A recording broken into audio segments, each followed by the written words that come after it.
Good morning, and welcome to another Seize the Day. Trust you guys are waking up, feeling pretty refreshed, ready to begin a new day. This morning, I am in my office, and I thought we would have Seize the Day from my office this morning. You guys would appreciate this. Woke up and yesterday, and our water heater was on the fritz. So, in scrambling around to try and get some kind of help, especially since we have a whole bunch of company coming for Thanksgiving. I have a sister and some nieces and their spouses and my kids and their spouses. Everybody's sleeping over. It'd be nice to have a little bit of hot water. So, little minor panic, but yeah, not as bad as years ago when taking the turkey out. It was a friend of mine was transporting a turkey that they had cooked in their home, and they were bringing it over to their parents' house. And as they were taking the turkey out of the car, it fell off of the platter and rolled onto the ground. And so they scrambled around and try and really clean up this turkey, but it was turkey almost missed Christmas, but or Thanksgiving. So not quite as bad as losing a turkey on Thanksgiving, but hot water has to rate right up there. So first world problems, right? But we're hopefully getting it fixed today, so we can rest easy a little bit. But it's all good. I'm excited about today's passage. We have been in this. This is the last of our study this week in this whole series called Misunderstood. Beginning on Sunday, we're going to shift gears, and it is the first Sunday in Advent. So we have a whole Advent series that we are going to be introducing, and then following that, in the beginning of the year, we'll come back to these passages again in Matthew to continue our study together. But for now, this conclusion is coming to a place where Jesus is really focusing on helping people to understand more and more who he is. He doesn't want them to miss that opportunity, but he wants them to understand it, right? So here we find in Matthew 16, really picking it up from about verse 13 on, Jesus is asking his disciples, who do people say that the Son of Man is? And then he says, who do you say that I am? And that's a very pointed question, right? Because each and every one of us is going to have to answer that question. So Jesus asks his disciples, and Peter responds, you are the Christ, the Son of the living God. To which Jesus responds, well, Peter, you say that Peter's response was, you are the Christ. Jesus' response, and especially when you read it in its original language, you see how Jesus is just doing this whole reciprocity. He says, Peter, you're saying that I am the Christ. I'm telling you that you are Peter, right? And he says, flesh and blood has not revealed this to you, but my Father in heaven. And we spoke a little bit yesterday about this whole idea of revelation, how standing in a position now where your eyes are open, God has the opportunity to teach us so many things. And it really is a privileged position to have your eyes open.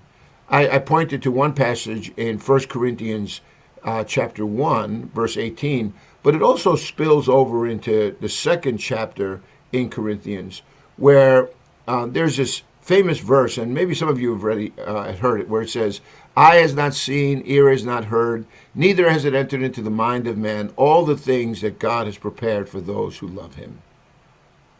And it's a beautiful statement. But did you ever think about what is it that eyes do not see, ears do not hear, neither has it entered into the mind of man? Like, most of the time when I talk to people about that verse, their response is, it's talking about heaven. But actually, if you read through the opening verses in 1 Corinthians chapter 2, what you find is that Paul is introducing the topic of wisdom. And he's saying, he says, this wisdom that comes from God, no eye has seen, no ear has understood, right? No ear has heard, neither has it entered into the mind of man. All that God has prepared for those who love him. And then the very next verse says, but God has revealed it to us by his Spirit. And so this whole idea of revelation, having the Spirit of God begin to reveal this truth of God, it's a mysterious interaction, but somehow or another, the key here is the receptivity on the part of the hearer. So it says the Spirit searches the very deep things of God. And because he says no one knows the thoughts of a man except the spirit of the man, right? Like you could be sitting in a huge crowded stadium and no one knows really what's going on inside your head. Think about that, the close proximity that we have. You could be, sharing, your life together, your spouse, your kids, and sometimes you have no clue what's going on, behind that face, unless they tell you. And sometimes there are telltale signs, right? Externally, facial expressions, this worried look, the countenance, the way people are responding. I mean, you try to pick up on all those things, but actually really knowing what's going on inside that brain of someone else's, it's really difficult. Jesus is saying to you and me something that we already know, right? I mean, Paul's writing saying, look, no one knows what another man is thinking except for that spirit that is in him. And then he says, and no one knows the thoughts of God except the Spirit of God. And we have received not the spirit of this world, but we have received the Spirit that comes from God, that we might understand the things that God has freely given to us.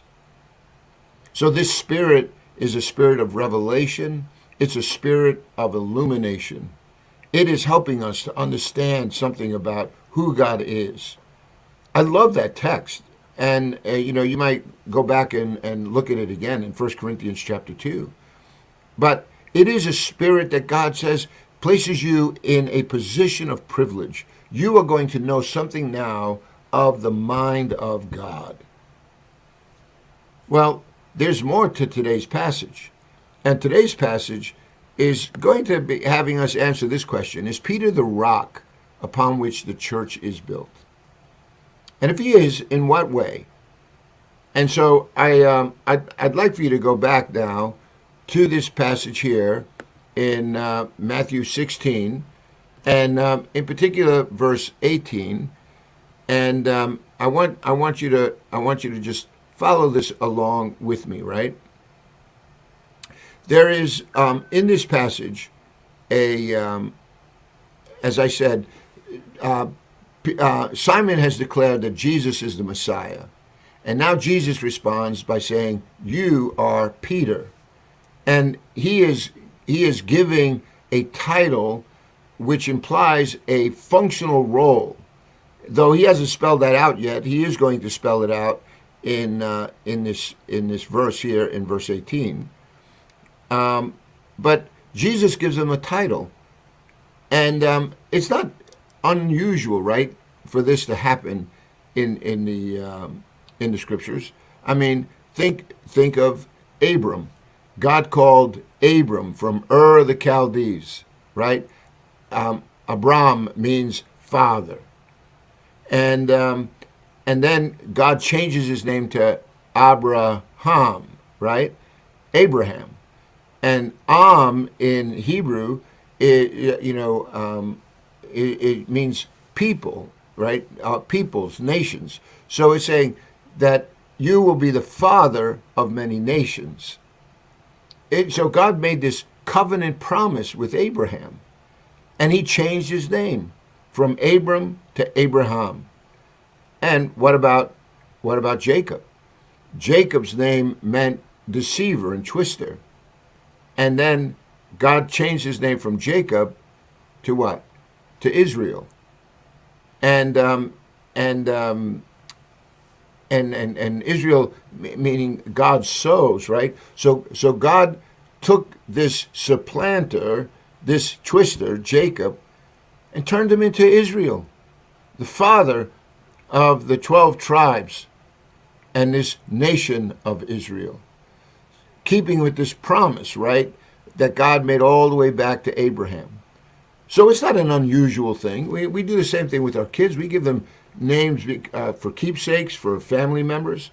For instance, I have my youngest boy's name is Jacob. I named him Jacob Nathaniel. Because if you remember, the Jacob here means a twister, supplanter, right? But Nathaniel was one of the apostles that Jesus spoke to in the beginning chapters of John. And he said to Nathaniel, he says, "Here is an Israelite in whom there is no guile." And so I named my son Jacob Nathaniel to remind him that God could always take a supplanter and turn him into a man in whom there is no guile. And if he'd always remember that, he'd always remember that his name really is giving a sermon on the grace of God. And I hope that they never forget it. I named all my boys in that way. But so it's not unusual for God to use these names. And by the way, throughout Matthew, we've already become accustomed, right, to this name of Peter. Only we really didn't know where it really came from, because he was called Simon, he's called Peter, he's called Simon Peter, and now we see where this name has originated, and this new name, Petros, right? It means rock, it means stone, and the curious thing about this, Jesus here in verse 18 says, I tell you that you are Peter, and on this rock I will build my church, and the gates of Hades will not overcome it. Well, this new name wasn't a very, familiar name back in the ancient world, which means all the more that Jesus is using it on purpose. The name means rock, and it's going to serve as an important function. Can I remind you again of the function that this rock has? Remember when Jesus in the Sermon on the Mount said, "Everyone who hears these words of mine and puts them into practice is like a wise man who built his house on the rock. The rain came down, the streams rose, the winds blew, beat against that house, yet it did not fall because it had its foundation on the rock." So this idea of building on a rock, right, is it just proved to be foundational. In this gospel that Jesus has given to you and me, he's saying, you taking my words and putting them into practice is the best way for your life to be secure. That you will be able to stand against the storms that life is going to bring. If you hear the word and don't put it into practice, Jesus says you're a fool, and you've built your house on sand. And when the storms come, it's going to devastate your house. No, Jesus is giving us insight in the Sermon on the Mount, what it takes to build a solid life. And it's one that's hearing his words and putting them into practice. Now, if that's true on an individual level, on the corporate level of what God is going to do within the body of believers, God is saying now he's going to use Peter for that. Now, sometimes this is such a bold statement, right? I tell you, you are Peter. On this rock I will build my church. There has been a lot of controversy about what this really is all about. Much of this controversy has come by those who wish to refute the claims of the Roman Catholic Church that that's based on the primacy of Peter as the first pope, and then there is this succession all the way back to Peter in terms of the papal succession. It's the way the church now is being formed. But what I want to share with you today is when you look at this text, you're not getting that. That's a whole big discussion for another day. But what I'm saying is this passage isn't teaching that. But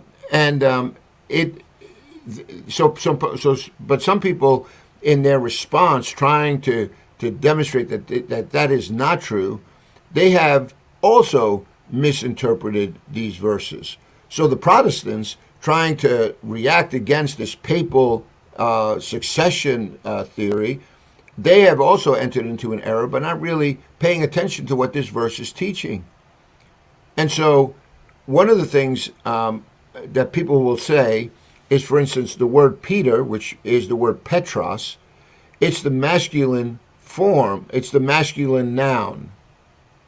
And this rock is Petra,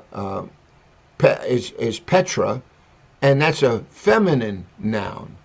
So they're saying, well, look, they're two different things. So they're talking about two different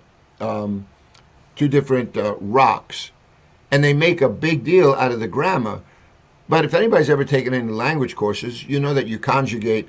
Many of the languages have feminine nouns, masculine nouns, neuter nouns. In Greek, for instance, even the article, like the word the. So if you had the rock, both of them have to match, right? So they have to be either masculine, in both, or feminine in both. And so here, Petra is a feminine noun. Petros is a masculine noun. So all this is just talking about plain grammar. But it is obvious in this text that this rock is referring to Peter, whom Jesus has just spoken about. And so the wordplay is intended here, that Peter is now this rock. Another way that sometimes people try to get around what this text is saying is that they're saying, well, the foundation or rock is not really Peter himself, but the faith in Jesus as Messiah that he has just declared, right? Because Peter has just said, you are the Christ, the Son of the living God. And so they say, no, well, what Jesus is saying is that profession of faith is the rock. If that was what Jesus intended, then he chose his words really badly. Because the text itself is pointing to that this rock is referring to the rock that Jesus just finished mentioning, and that's Peter. But even more bizarre is the supposition that that Jesus, in declaring Simon to be the rock, is pointing to himself when he said this rock. In other words, Jesus is saying, people want to say, okay, this text says, I tell you that you are Peter, and on this rock I will build my church, where now the rock refers back to Jesus. But there's nothing in this text that seems to point that out. It seems very deliberate that just the way Peter pointed out that Jesus is the Messiah, the Son of the living God, Jesus responds by saying, yes, and you are Peter, and on this rock I'm going to build my church. And so there is nothing in this passage about any successors to Peter. It is Simon Peter himself in this role who is the foundation rock. And any link between the personal role of Peter and the subsequent papacy is a matter of other concerns that are not found in this passage. If we're looking at this passage, Jesus is making a declarative statement. Peter, you are the rock. And then he explains that and says, and on this rock I will build my church, and the gates of Hades will not overcome it. So here is this image now of this foundation stone. But there's a couple of things that I would like for you to look at with me too, though. And I, because I want us to keep this all in a matter of perspective. Okay?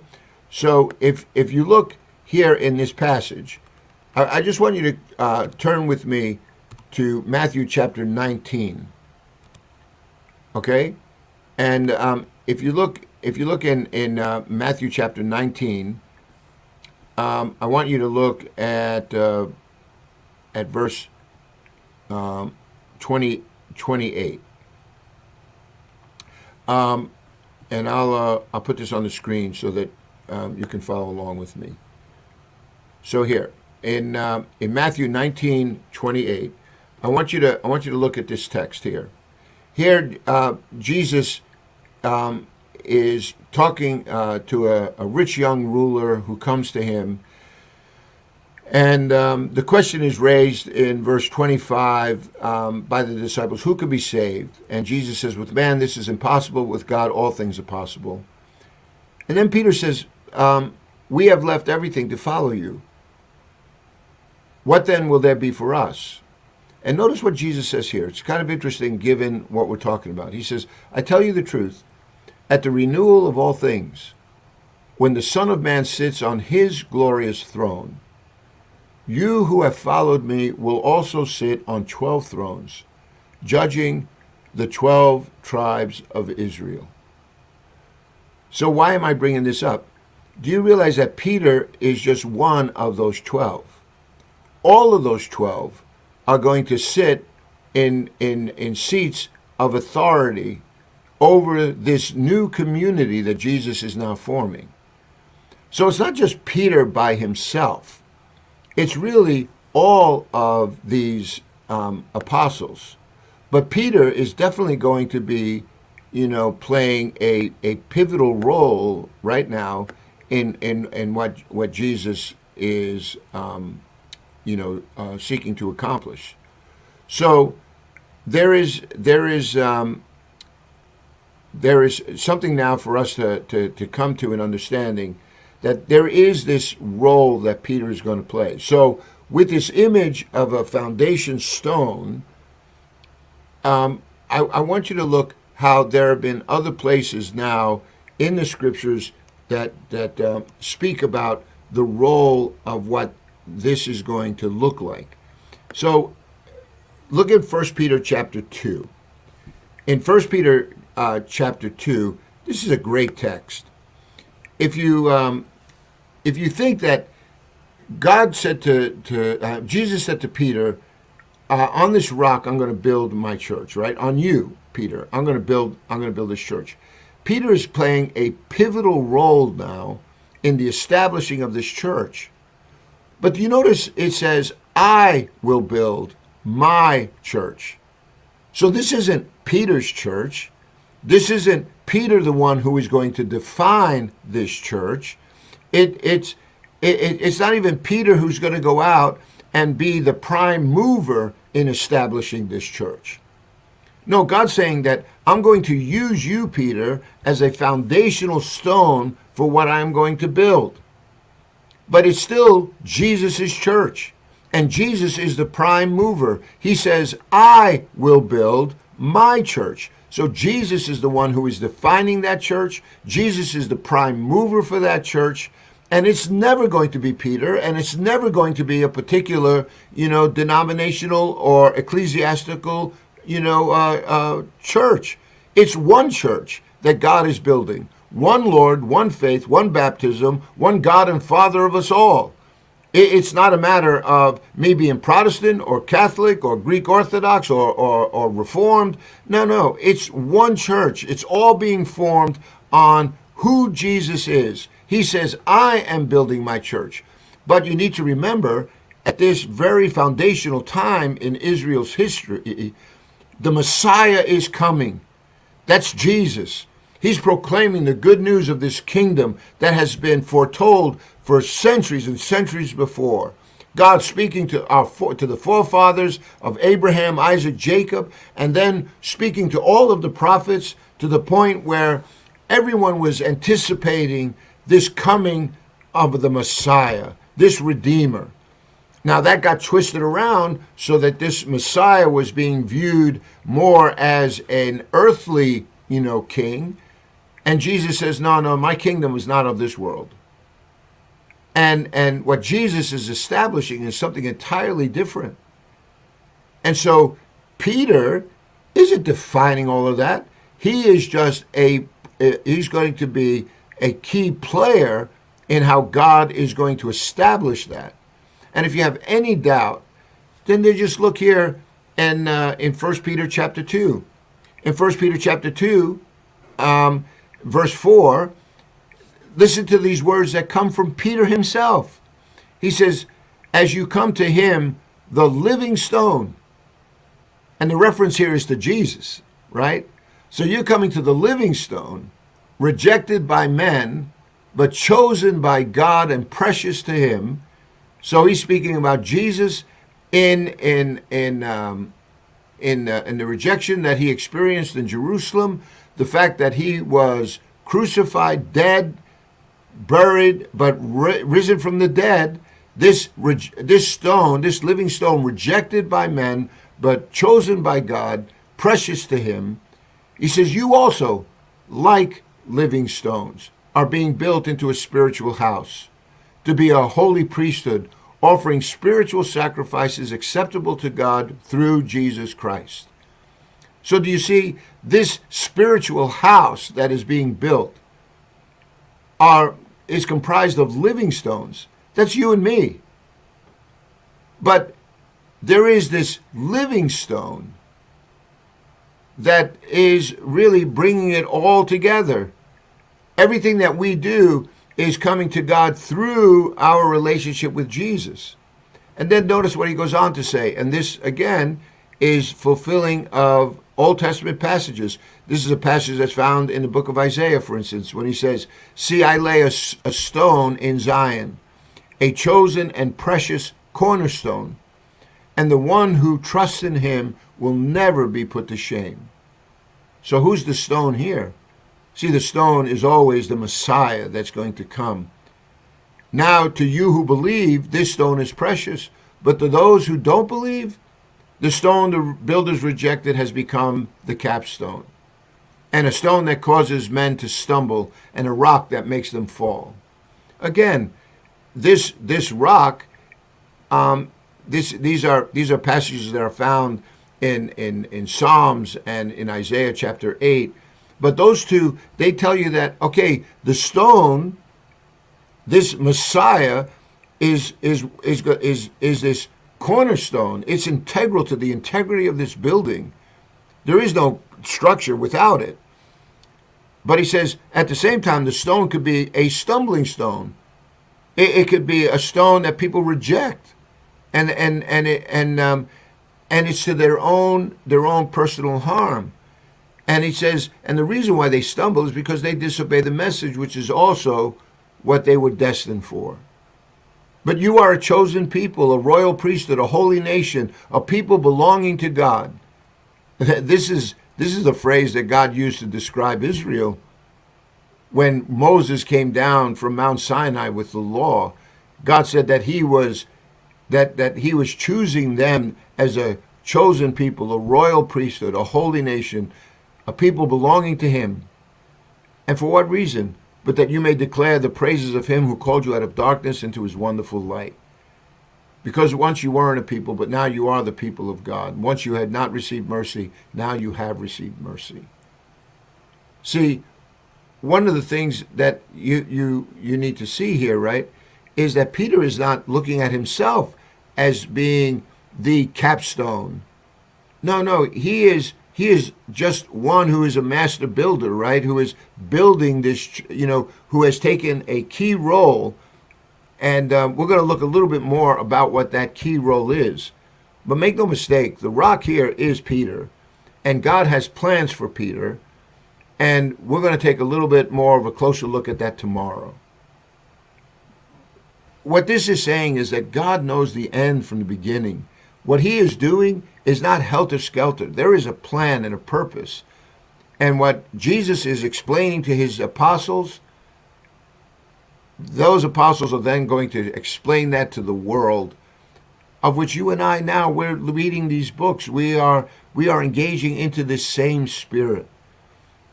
It's a wonderful church that God is building all over the world. And it's all based on the person and the message of Jesus. Well, I look forward to just unfolding this a little bit more for you tomorrow. I hope this has given you a little bit more insight into these passages, and it just strengthens your faith. Listen, go out, seize the day, and always do so with the recognition that God is good all the time. Lord willing, we'll spend more time again tomorrow. God bless, my friends.